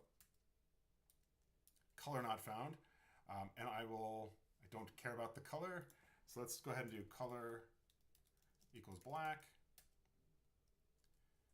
Oh, why are you doing this to me? Oh, maybe the problem is fill. So one other thing we could do, instead of worrying about all these other aesthetics, would be to do AES or ignore.aes equals true. Nope. Oh, bother. Let's see. It's got the fill and it's got the color. Okay. So we'll do fill equals black, color equals black. Yeah, it doesn't know what to do with fill, so we're not going to worry about fill. Oh. Yeah, it's unhappy. Let's see. I'm going to go ahead and I'm going to come back up to my done it results. And I'm going to make another column that I'll call color. I'll call it black. So the problem is that my other data, my protein data, had a color column, right? For the parental, the LN1, and then the late stage. And so geom text then, because it's inheriting those colors, is looking for the same columns in this done it results thing, right? And so see, now the error message goes away, and now we're going to get really hideous text. That's not what we want, right? So what I'm going to do, instead of putting in those huge p-values, and I will leave it for you all to play around with, is I will do a pretty p. So I'll do, so it's going to equals if else, if underscore else, p-val less than 0.05, then we're going to put in a star. Otherwise, I'm not going to put in anything, okay? And now when we run all this, oh, we still get the numbers. What do you know? And that is because my label is p-val instead of pretty p. And there we get a star, if it's significant. And let's go ahead and make that bigger. So that was in geom text. I'll do size equals 10, size.unit equals pt. I got a little bit bigger. Let's go ahead and make it maybe 15. And that's a bit bigger. But it's kind of superscripted.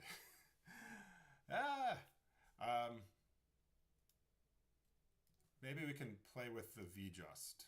All right.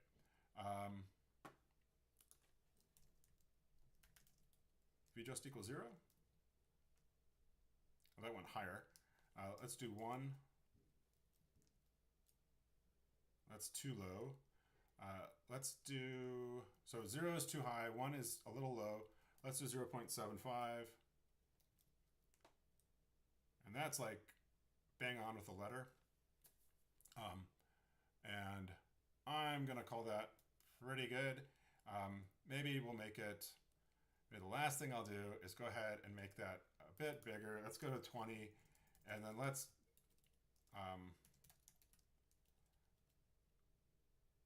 I'm going to make the color red.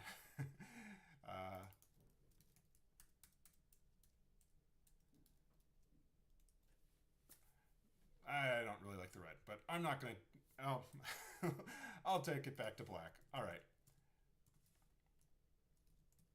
There you go. So I don't really like what I've done there with significance. I would have to think more about that. One problem with the p-value is that because this FSP1 spans like the full range from 0 to 5, there's really no convenient place really on the left or the right to put a p-value without it running into stuff. Also, I noticed my parental got screwed up. Yes, inherit.aes was what I was looking for. And don't worry about the distraction, Greg. This is why I do live streams, so people can ask these questions and we can explore these things. Do not apologize. All right. I somehow screwed up my factor. Let's see. And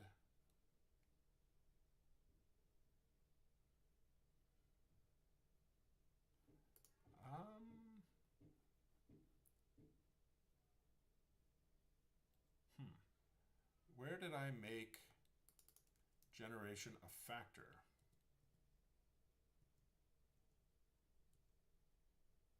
Here. So that's protein data.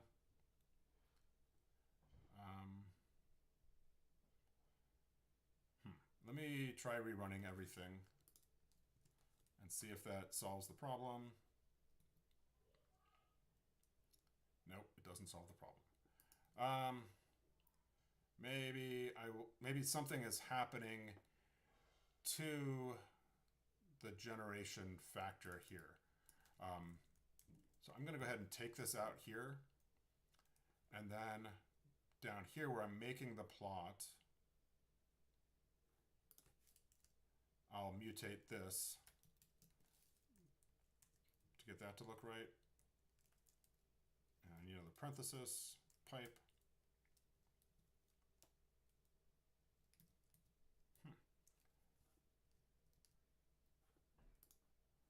I think at some point in here,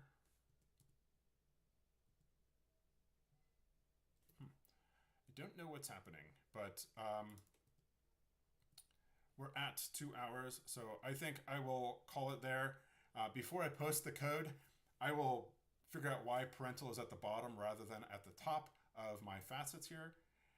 I really hope you've enjoyed this. I thought I would also get to the scatter plots with the correlations, so I'm sorry I didn't do that. But again, I feel like this transformation to this version of the plot from this version of the plot, right? Right, so going from what I have on the left here, and there is another row, to what I have on the right here, I feel better about. I feel like it's easier to see the data, it's easier to see what's going on, and I think you could also perhaps appreciate, like, although I don't have the bottom row, that these two plots are effectively the same size, right? And the text here is a lot easier to see, right, than it is over here. The text on the x-axis is now on the y-axis, and I think is also easier to see and also easier to interpret. We don't have these ridiculous p-values that are not real. And we're not clouding everything up with these written out p-values, putting things in with a star, although I don't know, I'm not totally loving that. The other thing, I think these points are easier to see. We've got common y-axis or common limits on the protein levels here on the x-axis. I don't know. I think it works pretty well. Let me know what you think down below in the comments here if you've made it this far into the episode, and we'll see. But I will go about trying to get the parental back up on the top. It is possible. So yes, inherit.aes equals false was what I was looking for. Thank you. And then if you go by stars, about coloring the plot by coloring the star by significance. That would be pretty wild. I don't know that I could do that. Well, I probably could. I could do that. I would have to manually code the color of the star because I'm using scale color identity to color these bars that are drawing the median. I don't know. That would be something to play with. And then also suggests factor order might be due to your done it being run on filtered data. Yes, and done it data. Let's see. Done it results. Let's see. The protein is a factor.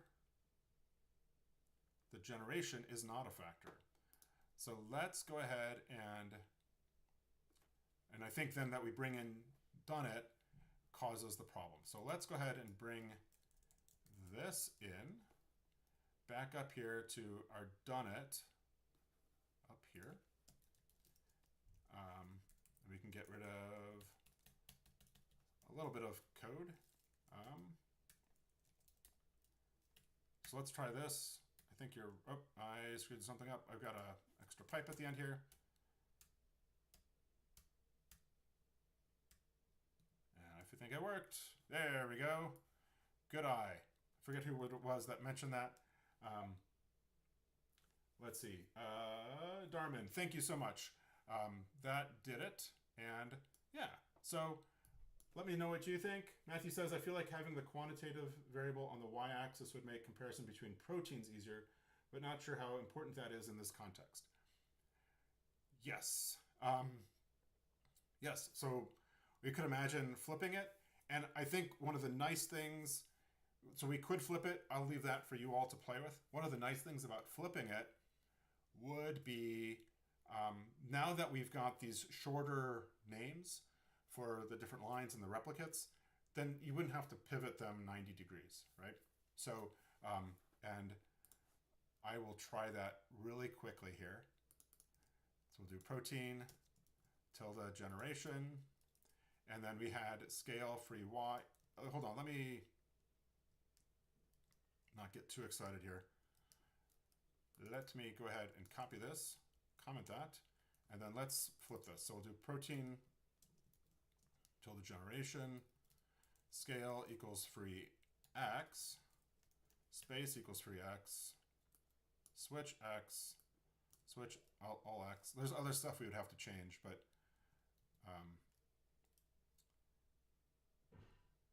oofta. Okay, there's a lot of stuff that we'd have to think about. Actually, like this is the protein level, right? And yeah, I'm glad I commented that out because it's going to take a little bit more to change than just flipping the order of the formula here. But I think that's an interesting idea and something that I would certainly play with if I was trying to consider how to do it. Also thinking if we were to pivot at 90 degrees and put the genes in the rows and the lines in the columns, that when we think about what do we do with these plots? I could see putting these plots also in a factor, right? Kind of to the right of it, right? Or to the left of it, right? To the left of it probably, right? And that way then we would have effectively, it would look like two columns. We'd have a column of scatter plots and a column of this type of data. There's many ways to do it, and so that's why we would experiment and play around with things. Hopefully we can get an appreciation also of the challenges of generating data visualizations. It's easy to throw stones, but it's hard, and I appreciate that it's hard to get things to look better. So anyway, hope you all enjoyed this. Here in the US, we are celebrating Thanksgiving tomorrow. I just want to thank you all for watching these videos. I really enjoy making these. I learn a ton from doing them. Just again, my own practice, and going back to that LLM discussion, rant, whatever you want to call it.